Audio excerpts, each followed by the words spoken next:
Why this story matters behind the headlines. Stories like this show how real-world solutions are taking shape.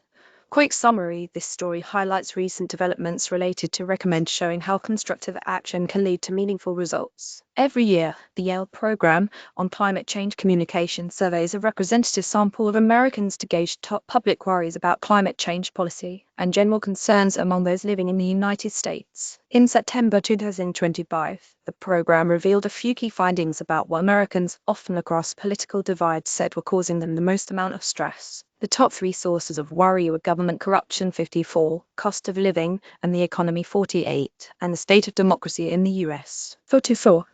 Would you like to read more good news about recommend going survive his and therapists? About a third of respondents also said they were very worried about issues like global warming, and about 1/4 shared their fears over job security.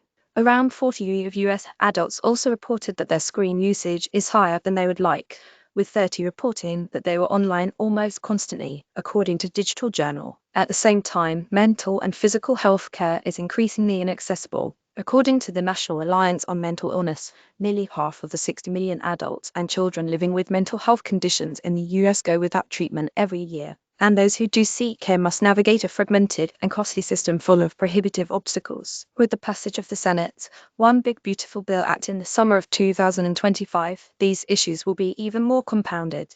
The bill significantly cuts Medicaid, making it even harder for low-income Americans to access care. The Congressional Budget Office estimates 11.8 million people will lose Medicaid coverage by 2034. With all of this in mind, we called licensed therapists and mental health professionals to gather some wisdom for how we can all best move ahead in these uncertain times. We distilled the top 5 issues plaguing the majority of Americans: political unrest, climate change, workplace stress, personal issues, and digital burnout, and asked these experts, how do we keep going? Their answers are below. They absolutely do not replace traditional therapy or mental health treatment, but we hope they can provide some relief and direction in a time where we could all use a bit more of both. Answers have been edited for length and clarity. Dr. Jenny Tates, Dr. Jenny Tates, Dr. Jenny Tates. Photo courtesy of Dr. Jenny Tates, Dr. Jenny Tates is a clinical psychologist with specialties in acceptance and commitment therapy and dialectical behavioral therapy. Her latest book, Stress Resets: How to Soothe Your Body and Mind in Minutes, provides practical solutions to help you cope with whatever comes up in daily life. Crystal Britt, it's Crystal Britt. Crystal Britt.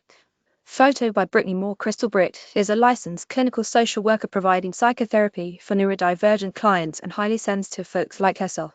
Diagnosed with ADHD and autism later in life, she provides resources to people experiencing burnout, helps identify sensory needs, and leads therapeutic gaming through Dungeons & Dragons. Alex Mamajerov. Alex Mamajerov. Photo courtesy of Alex Mamajerov. Alex Mamajerov is a licensed mental health counselor and psychotherapist.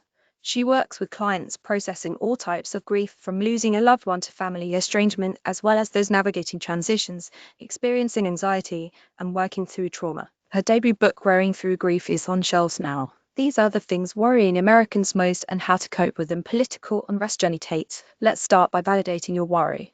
You're a caring person that cares deeply, but you can also do something that helps. Can you donate to someone in need? Can you get involved in a grassroots organization?